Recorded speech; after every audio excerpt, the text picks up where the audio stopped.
ചെർപ്പുളശ്ശേരിയിൽ 14 gram MDMA പിടികൂടി. മലപ്പുറം മൂർക്കനാട് സ്വദേശിയായ 26-കാരൻ മുഹമ്മദ് ഷനിലാണ് അറസ്റ്റിലായത്.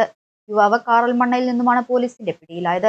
ഇയാൾ സഞ്ചരിച്ചിരുന്ന ബൈക്കും കൈവശമുണ്ടായിരുന്ന 10,000 രൂപയും മൊബൈൽ ഫോണും പോലീസ് കസ്റ്റഡിയിലെടുത്തു. ലഹരി വിൽപ്പനയിൽ നിന്നും കിട്ടിയ ലാഭമുള്ള പണമാണ് കൈവശമുണ്ടായിരുന്നത് എന്നാണ് പോലീസ് മനസ്സിലാക്കുന്നത്.